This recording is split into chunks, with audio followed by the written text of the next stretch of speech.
Uh, Actually, very naturally. I've attended my last graduation year at Italy, and I've chosen Florence because of this city's incredible cultural legacy.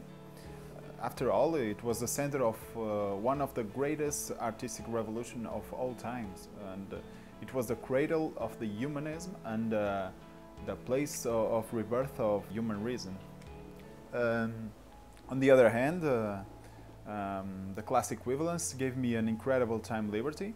With only 2 classes a week and at the center of Europe, I was able to travel through the whole year. So, after a month or so of arriving in Florence, I went into a bookstore with 2 other friends and we found a pocket book with an interesting selection of architecture works around the world that will become our excuse to start our journey. We've got our backpacks and hit the road. We visited hundreds of architecture pieces spread by a dozen countries. We saw a little bit of everything, from churches to museums to financial buildings to square, train stations, even mortuary chapels. Since running from pissed house owners to be welcomed by others, we saw all sorts of buildings and type scales. So this was by far the most important year of my architectural formation. After that, in 2007, I've returned to Portugal and worked as an intern in an architecture office. During that same year, I've started gathering some clients and made my first projects in the available time after work. When I finally finished my intern, I already had assembled a space for starting my work until today.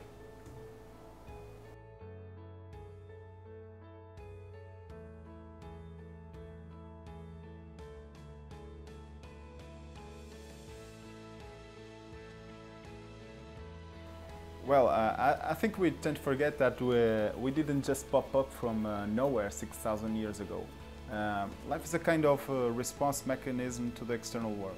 It emerged at 4.5 billion years ago, and through this immense amount of time, it perfected itself and found new ways of responding to the surroundings. Through this process, life sketched the basis of features like the brain or the sensitive organs. So it happened by natural selection. Every once in a while, the genetic code suffers mutations, and the members of a certain species is born with a little difference from this previous. If that mutation is favorable, you will have more chances to reproduce, and as such, will pass his favorable gene to his offspring. And so it goes continuously. When able to do it through a long period of time, the summation of these small mutations eventually leads to the appearance of a new species. So it was through this process that Homo erectus emerged 1.8 million years ago, and eventually it evolved into our own species. So by then humans were already equipped with a highly developed brain and were able to observe and comprehend nature as never before. Eventually, 10,000 years ago, some genius invented agriculture. This was definitely the turning point. We no longer needed to move from one place to another in order to find food. We were able to settle, and this fact led to the appearance of the first civilizations and the rising of the cultural system. So with the massification of architectural artifacts, we've been sent apart from our natural world, and apparently this made us forget our roots. So now we must recall it. And why? Because it was through this immense amount of time, long before the first civilizations, that life forged our bodies. It's such a huge amount of time that if you spread your arms to the maximum and imagine that the distance between your 2 middle fingers correspond to the entire Earth history, you could annihilate all humanity with a nail rasp. So we have a biological past, and we are what we are because of it. So during the last 10,000 years, the alteration of our biology was merely zero. 10,000 years is nothing for natural selection. So as creators, if we want to produce an assertive design, we cannot base ourselves in the cultural system only. Our history started long before nations have become nations, and if we look a little farther, we'll see that will result in a much more maturated process, and that we aren't so different after all. We are biologically the same. So this is why we say less is more.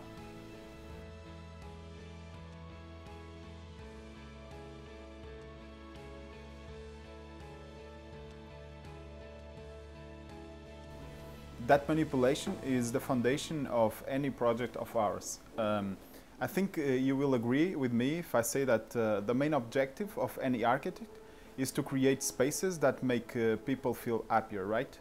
I believe that the only way to getting it done is to understand the basis of happiness. So for that, we must rewind a little.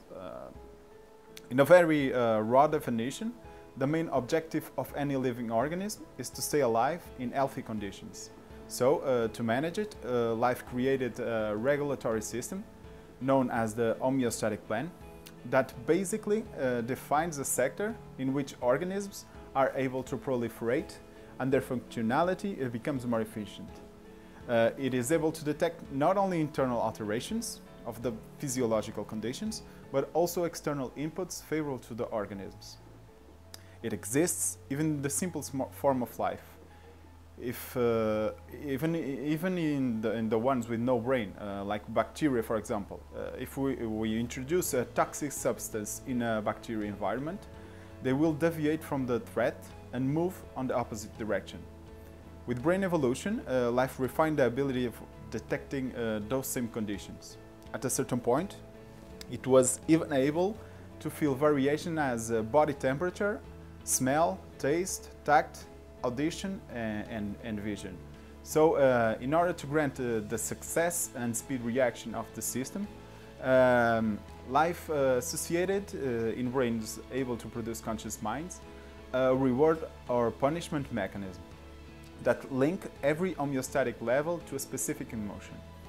So in the end, what we acknowledge as sensation of pleasure or pain, it is actually the representation of a state of a certain living tissue in the organism.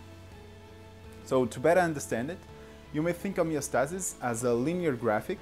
In one side you have the sector that defines the ideal condition levels of the organism's survival, linked to pleasurable emotions, and spread to the rest of the graphic, you will find a gradual representation of the parameters of the internal tissues that deviate us from the ideal levels. These are linked into a series of other sensations that will gradually lead into pain. So each time the brain detects some positive external inputs, you will make you search for it. And the same happens in the opposite direction. If it receives information that the conditions are not inside the homeostatic ideals, it triggers a response mechanism that makes you deviate from the negative input. For example, if you accidentally rest your hand in the stove, the senses in your body will send information to the brain and you will instantly react with a response of deviation from the harmful source. In the end, what we designate as value in terms of objects or actions is directly linked with the management of the homeostatic levels. So in conclusion, the system sets the basis for what we call happiness. But how did life manage to find it, which external inputs were favorable and which ones weren't? It's quite simple. It was able to do it because it had lots of time to learn it. Then, natural selection and genetic heritage made the rest. So, here at the office, when we're creating new spaces, we focus on positively stimulating the homeostatic plan. And how do we do it? We base in the conscious that our sensory organs are the only channels for capturing information from the outside into the brain. And by constantly revisiting our own history, we try to acknowledge every single stimulus that the brain assumed as positive. And why has it done it? Trying to insert the positive ones and cutting off the others in order to induce happiness.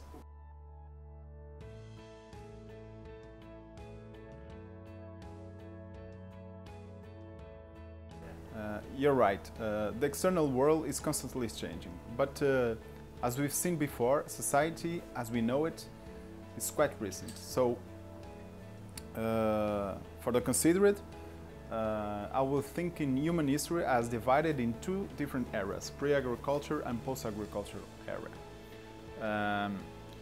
10,000 years ago, before man planted his first seed, he had almost zero influence in the outside world. He would cut off some trees, gather some seeds, but that was basically it. Architecture turned everything around. Farming was further evidence of our potential to shape the world rather than simply react to it. Man was now able to create his own world.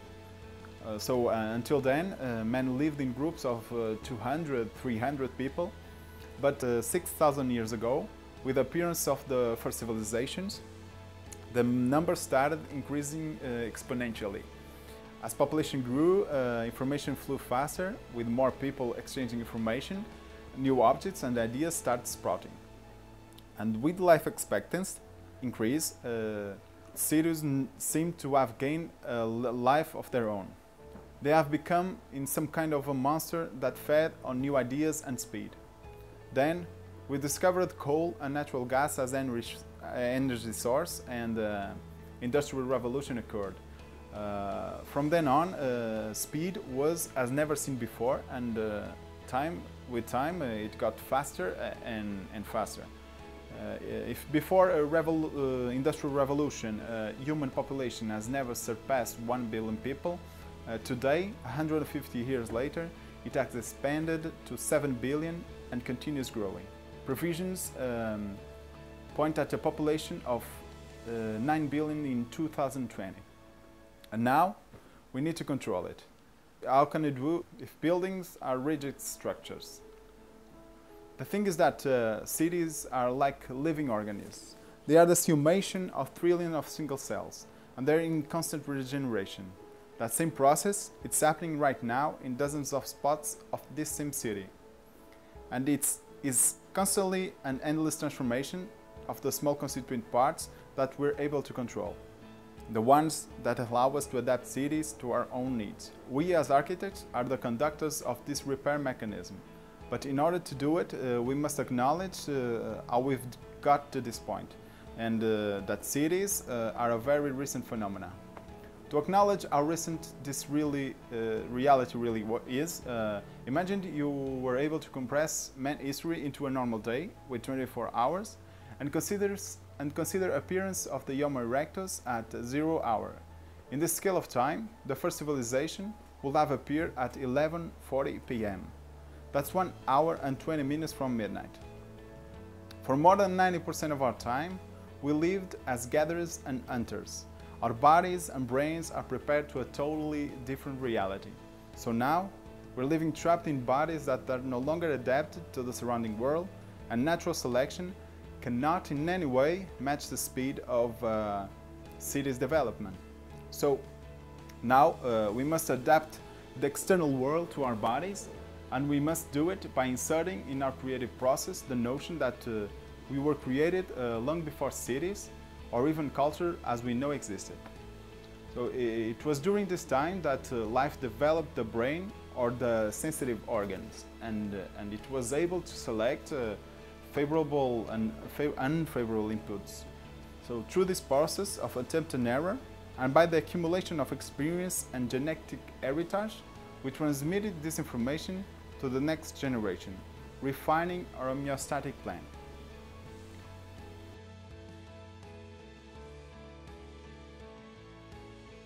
For us, designing a project is the same as solving a problem.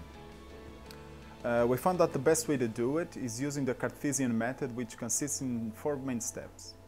First, you must never accept something as real without deeply analyzing it. Second, You must divide a problem in such constituent parts as you can so that you can easily solve them. Third, start solving those same problems, starting from the simplest to the most complex one. And finally, always make such general revisions that you're certain that nothing has been omitted. So, dependently on the project dimension, we always use the same strategy. We analyze identical types, deconstruct them, and reconstruct them again in our own way. And why do we use this method in prejudice of another? Because we found that its basic structure is similar to how reasoning process works in your brain. Every idea that you're able to imagine is structured by other ideas or concepts. Each of them is composed by other concepts and so on. So think of a tree, for example. If I ask you to describe it, you will define it from its form and all its constituent parts, like trunk, leaves, roots, etc. Those are the concepts that compose your idea of tree. Now, if then I ask you to define a leaf, you'll use the same strategy all over again. And this could continue indefinitely. So when using the Cartesian method, we're disassembling a global conception into small parts. Because we're cultural beings, we have predefined concepts of everything. Every idea that you have is structured by the ideas of others before you. So if you think in a bakery, for example, the image that will pop up in your mind will be defined by any other bakery that you have ever seen or went. So the only way to create new concepts is to deconstruct the old ones, use the composing pieces that you find of value, and discard the ones that you don't. Link them with your own logic, and voila, you just created a new concept.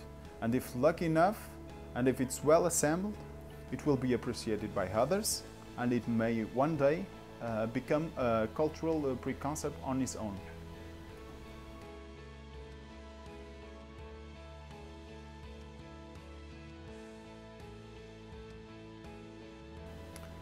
No.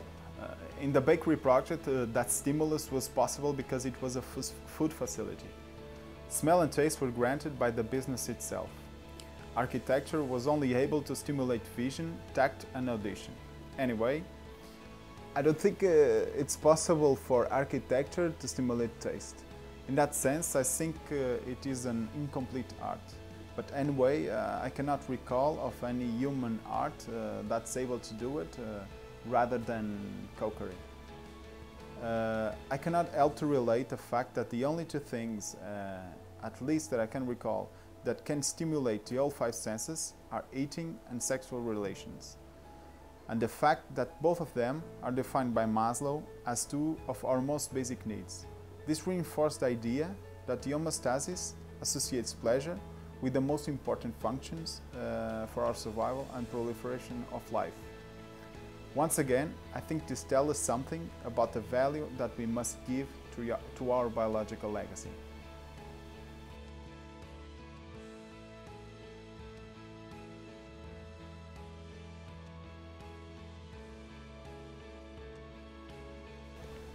I think that when you say art, you're referring to the aesthetic sense. I really think they're two sides of the same coin. For me, there can only be a functional side under every creative decision. Even when the conversation is around aesthetic, because when you try to make a beautiful space, you do it to please the user. Isn't that fulfilling a function? But anyway, aesthetic is of extreme importance when designing a space, because we're designing for people, and people are natural consumers of beauty. It's in our nature. But for me, what really matters is the intelligence behind the creation. As Einstein once said, creativity is intelligence having fun. And it really is. Creativity is nothing but a process of reasoning. And as every reasoning, it must be glued with good logic. If not, just isn't good. But every thought, intelligent or not, has to have a formal representation in order to be understood by others. In writing, It comes in the form of letters and words. In music, it comes in the form of sounds. In architecture, it is instantly perceived by forms and space. Aesthetic is the representation of the reasoning behind the creation, and the better your ability to transmit it to the outside world, the better as artist you become.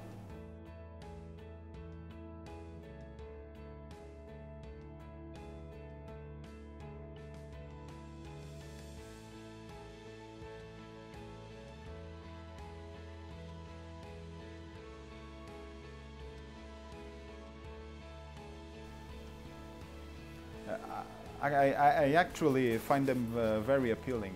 Your attitude on reinventing, transforming and reimagining things is based in what I believe to be the only way to innovate. And when looking at Alu portfolio, we cannot help to feel that freshness. Nice clean geometry that results in very sober and empathic designs, great ambience and light handling, with no extra information to confuse the consumers. In every single design, we see spaces with an attitude, which is important for the brand recognition and to attract the consumers inside. But yet, every space has that interesting ability of letting the displayed products speak for themselves. You really can feel the intelligence behind your designs.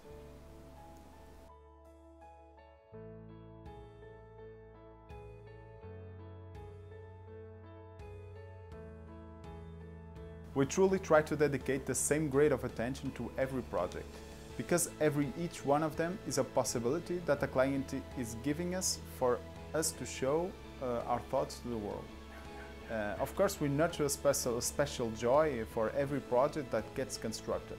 Contrary to the painter or the sculptor, that at least in most cases, only depends on his technical abilities to get his work done, in architecture, creative abilities are just a small part of being an architect.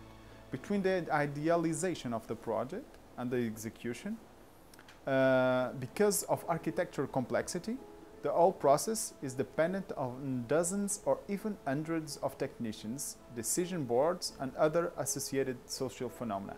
This turns it into a very slow process during which many things can happen. So, when you're able to see the idea you've sketched at that coffee table physically assembled before you, it's quite a magical moment.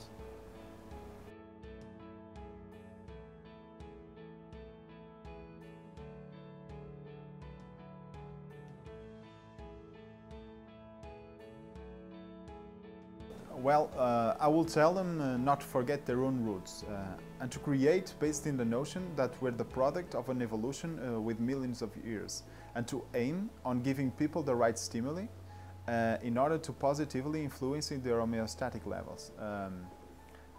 The speed imposed by the last 150 years has sent us apart from our natural evolving speed. So, as such, we can no longer ignore the fact that we're living trapped in bodies that aren't prepared for the new, ever-growing reality dominated by architecture. So, as creators of this new reality, we, as architects, have the obligation to adapt external spaces to our bodies and not the other way around. We must focus on the knowledge of the human body and mainly on the response of the brain to exterior stimuli. We have been creating over a base of incomplete information, supporting ourselves on the last 10,000 years of evolution. That's 5% of our story.